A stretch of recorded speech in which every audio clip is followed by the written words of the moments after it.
ഒരു ദിവസം ഒരു വാപ്പ പറഞ്ഞൊരു കഥയുണ്ട്. ആ വാപ്പാനോട് മകൻ 10ാം ക്ലാസ് ജയിച്ചതിന് ശേഷം മകന്റെ വാശി, അവനൊരു ബൈക്ക് വേണം. അവസാനം ഉള്ളതെല്ലാം നുള്ളിപ്പെറുക്കി കിട്ടാവുന്നിടത്തുനിന്നൊക്കെ കടം വാങ്ങി ആ വാപ്പ മകനൊരു ബൈക്ക് വാങ്ങിക്കൊടുത്തു. മകന്റെ ബൈക്ക് കണ്ടപ്പോ ബൈക്ക് കിട്ടിയതിന്റെ പിറ്റേന്ന് ആ വാപ്പ പുറത്തേക്കിറങ്ങാൻ നേരത്ത് മകനോട് പറഞ്ഞു, മോനെ, ഈ വാപ്പാനെ ഒന്ന് ആ ഹോസ്പിറ്റലിൽ ഒന്ന് ഇറക്കിത്ത, എന്റെ വാപ്പാന്റെ കൂടെ ഈ ഒന്ന് വാ. ഏതായാലും വാഹനം വിളിച്ചു പോകണ്ട, ബസ് കയറി ബുദ്ധിമുട്ടി പോവാനും വാപ്പാക്ക് പറ്റുന്നില്ല. അതുകൊണ്ട് മോനെ, നീ വാപ്പാന്റെ കൂടെ ഒന്ന് വാന്ന് പറഞ്ഞപ്പോ ആ മകൻ തിരിച്ചു പറഞ്ഞു, വാപ്പ, എനിക്ക് ഫ്രണ്ട്സ് കാത്തിരിക്കുന്നുണ്ട്, എന്റെ പുതിയ ബൈക്ക് കാണാനും എന്റെ ചെലവിനും അവര് കാത്തിരിക്കുന്നുണ്ട്.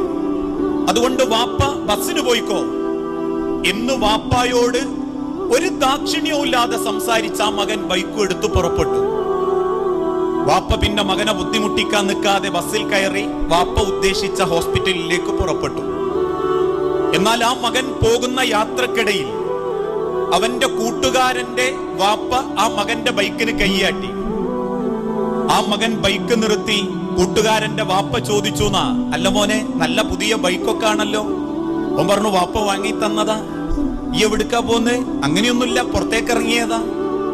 എന്നാ ഈ ഒരു കാര്യം ചെയ്യേ, ഇന്നെ ഒന്ന് ആ റെയിൽവേ സ്റ്റേഷനിൽ അല്ലെങ്കിൽ ആ ബസ് സ്റ്റാൻഡിൽ ഒന്ന് ഇറക്കിത്ത എന്ന് ആ സുഹൃത്തിന്റെ, തന്റെ കൂട്ടുകാരന്റെ, ചങ്കായ കൂട്ടുകാരന്റെ വാപ്പ ആവശ്യപ്പെട്ടപ്പോ ഒരു മടിയും കൂടാതെ ആ ആളെയും കൂട്ടി അവൻ ബസ് സ്റ്റാൻഡിലേക്ക് പുറപ്പെട്ടു. ബസ് സ്റ്റാൻഡിലേക്ക് ആ വാപ്പനെ ഇറക്കുമ്പോ വിയർത്തൊട്ടി, ശരീരമാസകലം വിയർപ്പിൽ കുളിച്ച്, ഒരു വെള്ള തോർത്തുമുണ്ട്, ഒരു വെള്ള ടവല് തലയിൽ കെട്ടി ക്ഷീണിച്ച് നടന്നു വരുന്ന അവന്റെ വാപ്പ, ആ വാപ്പ അവന്റെ മുഖത്തേക്ക് നോക്കി ഒരക്ഷരം ശബ്ദിക്കാതെ വാപ്പയും ബസ് സ്റ്റാൻഡിലേക്ക് കയറി. ആ കൂട്ടുകാരൻ ഈ ചെറുപ്പക്കാരനെ വിളിച്ചു പറഞ്ഞു, എന്റെ വാപ്പനെ ബസ്സിലെ സ്റ്റാൻഡിൽ ഇറക്കി കൊടുത്തില്ലേ, താങ്ക്സ് ഉണ്ടടാ എന്ന് പറഞ്ഞപ്പോ ഈ കുട്ടി തിരിച്ചു പറഞ്ഞോലെ, എടാ അതിനൊക്കെ ഒരു താങ്ക്സ് പറയണോ? എന്റെ ഫ്രണ്ട് അല്ലേ, എന്റെ വാപ്പ എന്ന് പറഞ്ഞാൽ എന്റെ വാപ്പയെ പോലെയല്ലേ. അപ്പൊ മക്കളെ, ആദ്യം ആ ബൈക്ക് വാങ്ങി തന്ന് ഒരായുസ് മുഴുവൻ നിങ്ങൾക്ക് വേണ്ടി ചോര നീരാക്കുന്ന വാപ്പയും നിങ്ങളെ ആരാ? ഒരു ഫ്രണ്ടിന്റെ വാപ്പാന്റെ പരിഗണന പോലും സ്വന്തം വാപ്പാക്കും ഉമ്മാക്കും കൊടുക്കാത്ത മക്കളാണെങ്കിൽ ഈ ജീവിതത്തിൽ നമുക്ക് കിട്ടുന്ന ഓരോ നിമിഷങ്ങളും നമ്മളെ രക്ഷിതാക്കളുടെ ത്യാഗ. ആ വാപ്പയും ഉമ്മയും അനുഭവിച്ച നൊമ്പരങ്ങളും കഷ്ടപ്പാടുകളും ആയുസ്സിൽ ഏതെങ്കിലും ഒരു സമയത്ത് ഒരു വീഡിയോ ആയിട്ട് നിങ്ങൾക്ക് കാണാൻ പറ്റിയിരുന്നെങ്കിൽ ആ വാപ്പാന്റെ ഉമ്മാന്റെ കാല് പിടിച്ച് കരഞ്ഞ് കാല് കഴുകിയ വെള്ളം കുടിക്കാൻ പോലും നമ്മൾ തയ്യാറാവും. ഇപ്പോഴും ഈ ഇരിക്കുന്ന പല മക്കളുടെയും വാപ്പാര് ഈ കൂട്ടത്തിലില്ല. പല പെൺമക്കളുടെയും ഉമ്മമാര് ഈ കൂട്ടത്തിലില്ല.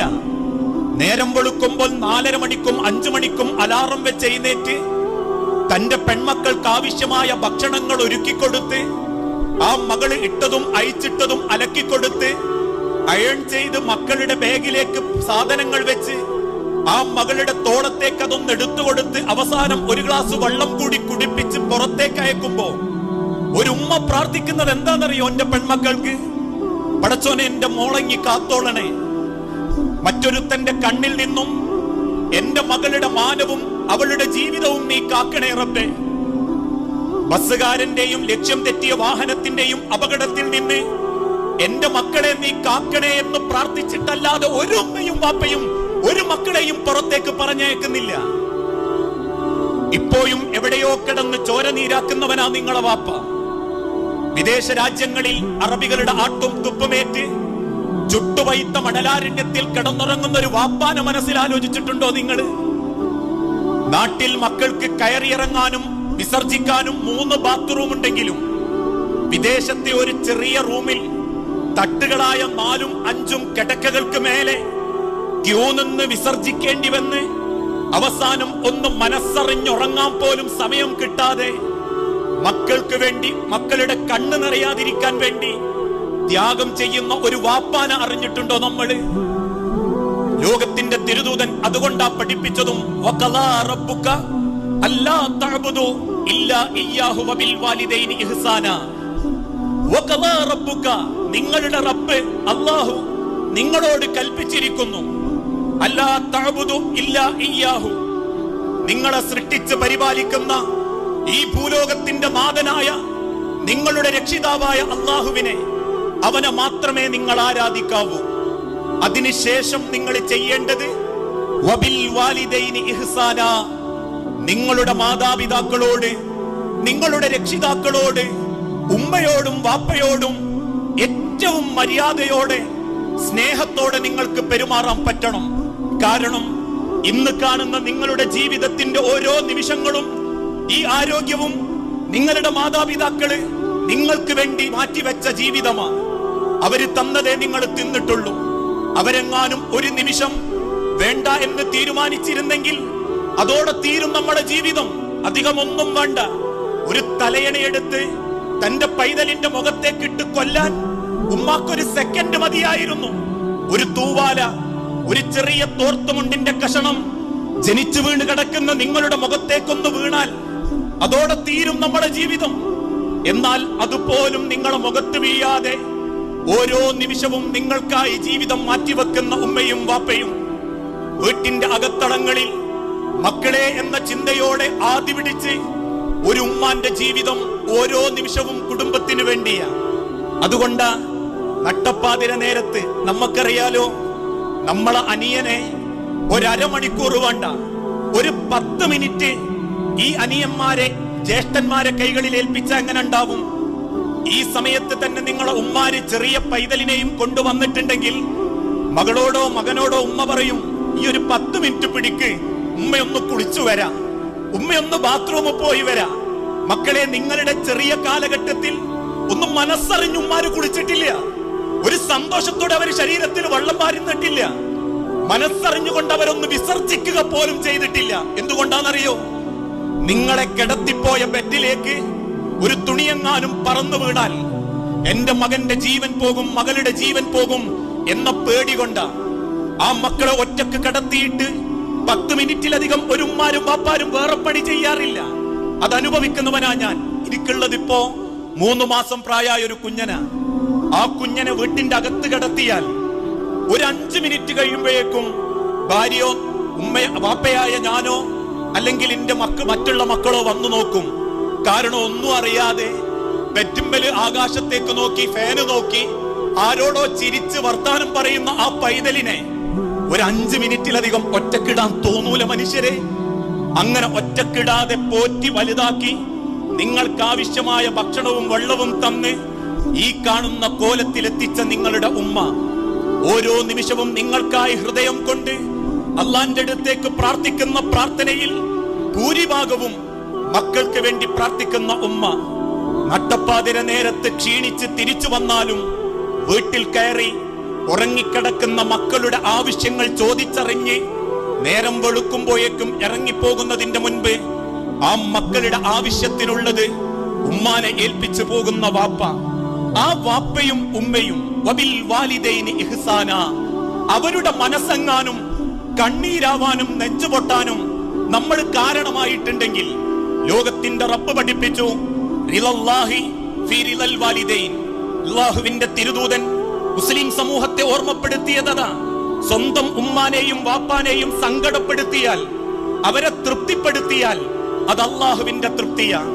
ആ വാപ്പയെയും ഉമ്മയെയും സങ്കടപ്പെടുത്തിയാൽ അത് അല്ലാഹുവിന്റെ കോപമാ. അതെന്റെ മക്കളോട് മാത്രമല്ല, മുതിർന്ന രക്ഷിതാക്കളോടുകൂടി. ഒരു കാലത്ത് 2ഉം 3ഉം മക്കളുണ്ടായപ്പോ അഹങ്കരിച്ചവരാ നമ്മളെ മാതാപിതാക്കൾ. അല്ലെങ്കിൽ 2ഉം 3ഉം ആൺമക്കളാണെങ്കിൽ ഒരുപാട് സ്വപ്നം കണ്ടവർ. എനിക്ക് ആൺകുട്ടിയാ, അതുകൊണ്ട് തന്നെ കെട്ടിച്ചു വിടാനില്ല, കെട്ടിക്കൊണ്ടുവരാനേ ഉള്ളൂ എന്ന് ആശ്വസിച്ചിരുന്ന ആളുകൾ. പഴമയുടെ കാലഘട്ടത്തിൽ സ്ത്രീധനം എന്ന മഹാവിപത്ത് കേരളത്തിലെ മുസ്ലിം സമൂഹത്തെ ഒന്നാടെ സങ്കടപ്പെടുത്തിയപ്പോ ജനിക്കുന്ന പെൺമക്കളെയെല്ലാം എങ്ങനെ കൊന്നുകളയാമെന്ന് ചിന്തിച്ചൊരു കാലഘട്ടമുണ്ടായിരുന്നു. ആ കാലഘട്ടത്തിൽ നിന്ന് മാറി ആ വിപത്തിനെതിരെ നമ്മൾ സംസാരിച്ച് അതില്ലാണ്ടാക്കിയിട്ടുണ്ടെങ്കിലും ഇന്നും മക്കളില്ലാത്തതിന്റെ പേരിലല്ല സങ്കടം, മക്കളുണ്ടായിപ്പോയതിന്റെ പേരിലാ. പല കടത്തിണ്ണയിലും പല പള്ളിയുടെ വരാന്തകളിലും പാവപ്പെട്ട രക്ഷിതാക്കൾ അവഗണിക്കപ്പെടാൻ തുടങ്ങി. ഫുട്ബോൾ കോർട്ടിലെ പന്തിനെ പോലെ മാതാപിതാക്കളെ തട്ടിക്കളിക്കാൻ തുടങ്ങി. അല്ലേ, വാപ്പയോ ഉമ്മയോ ആണ് മരിച്ചതെങ്കിൽ മരിച്ച വാപ്പാന്റെ മയ്യത്തുമായി ഖബർ പറമ്പിലേക്ക് ചെന്ന് 6 അടി മണ്ണിലേക്ക് വെച്ച് 3 പിടി മണ്ണ് വാരിയിട്ട് നമ്മൾ ആ വാപ്പാനെ യാത്രയാക്കും, ഉമ്മാനെ യാത്രയാക്കും. ആ യാത്രയാക്കുന്ന യാത്രയപ്പിൽ പോലും നെഞ്ചുകൊണ്ട് നമ്മൾക്ക് പ്രാർത്ഥിക്കാൻ പറ്റാറില്ല. ഉണ്ടായിരുന്നെങ്കിൽ ആ വാപ്പാനെ ഖബറിലേക്ക് വെക്കുന്ന അന്ന് മുതലല്ല, നമ്മളെ ആയുസ് തീരുന്നത് വരെ ആ വാപ്പാനെയും ഉമ്മാനെയും നമ്മൾ ഓർമ്മിക്കുമായിരുന്നു. 6 അടി മണ്ണിലേക്ക് വെച്ച വാപ്പാക്ക് വേണ്ടി ഹൃദയം പൊട്ടി നമ്മൾ പറയുന്ന വാക്കെന്താ? അല്ലാഹുമ്മ സബ്ബിതുഹു ഇൻദ സുആൽ, അല്ലാഹുമ്മ അൽഹിംഹുൽ ജവാബ്, അല്ലാഹുമ്മ ജാഫിൽ ഖബ്റ അൻ ജംബി, അല്ലാഹുമ്മ ഇഗ്ഫിർ ലഹു വർഹംഹു, അല്ലാഹുമ്മ ആമിൻഹു മിൻ കുല്ലിൽ ഫസ, അല്ലാഹുമ്മ അല്ലാഹുവേ സബ്ബിതുഹു ഇൻദ സുആൽ, ഈ ഖബർ കിടക്കുന്നതിന്റെ വാപ്പയാ റബ്ബേ, നിന്റെ ഉമ്മയാ റബ്ബേ, ഇന്നലെ വരെ തോടൊപ്പിച്ച് എന്നോടൊപ്പം നമസ്കരിച്ച എന്റെ കുടുംബമാ റബ്ബേ, സബ്ബിതുഹു ഇൻദ സുആൽ, നിന്റെ ചോദ്യത്തിന്റെ മുൻപിൽ ധൈര്യത്തോടെ നിൽക്കാനുള്ള കഴിവ് കൊടുക്കണേ നാഥാ. അല്ലാഹുമ്മ അൽഹിംഹുൽ ജവാബ്, നീ ചോദിക്കുന്ന ചോദ്യത്തിന് നിനക്ക് തൃപ്തിയായ മറുപടി പറയാൻ എന്റെ വാപ്പാക്ക് കഴിവ് കൊടുക്കണേ നാഥാ. അങ്ങനെ പ്രാർത്ഥിച്ച് യാത്രയാക്കിയ ഒരു മക്കളും പിന്നീട് ആ വാപ്പനെയും ഉമ്മനെയും ചിന്തിക്കുകയോ പ്രാർത്ഥിക്കുകയോ ചെയ്യുന്നില്ലെങ്കിൽ പിന്നെന്ത് നേട്ടാ മക്കളെ ആ വാപ്പാക്കും ഉമ്മാക്കും നിങ്ങൾക്ക് തിരിച്ചു കൊടുക്കാനുള്ളത്? പിന്നെന്ത് ഹൈറ ആ ഉമ്മാക്കും വാപ്പാക്കും നിങ്ങളെ ജീവിതം കൊണ്ട് കൊടുക്കാനുള്ളത്? 2 or 3 മക്കൾ ഉണ്ടായിപ്പോയതിന്റെ പേരിൽ അല്ലേ വാപ്പാൻ 6 അടി മണ്ണിലേക്ക് വെച്ച് സ്ലേബ് ഇട്ട് മണ്ണിട്ട് മൂടി തിരിച്ചു പോരുമ്പോ ചില കുടുംബക്കാര് മക്കളോട് പറയുന്ന ഒരു വാക്കുണ്ട്, നമ്മക്കൊന്ന് ഇരിക്കണ്ടേ. എന്തിനിരിക്കാനാ? വാപ്പാന്റെ മുതല് വീതം വെക്കാൻ, ഉമ്മാന്റെ പേരിലുള്ള വീതം വെക്കാൻ. മരിച്ചു കിടക്കുന്ന ഉമ്മാന്റെ ശരീരത്തിലുള്ള ഒരണുത്തൂക്കം പൊന്നുപോലും മക്കള് ഖബറിലേക്ക് വെക്കാറില്ല. വാപ്പാരെ ഒരണുമണി തൂക്കം ആ വാപ്പാന്റെ ജീവിതത്തിലെ സ്വത്തുക്കള് മക്കള് ഖബറിലേക്ക് വെക്കാറില്ല. മറിച്ച് 6 അടി മണ്ണിലേക്ക് വെച്ച് തിരിച്ചു പോരുമ്പോ മക്കൾ ഒരു തീരുമാനം, അടുത്ത ആഴ്ച ഇരിക്കണം. എന്തിന്? വാപ്പാന്റെ ഉമ്മാന്റെ സ്വത്ത് വീതം വെക്കാൻ.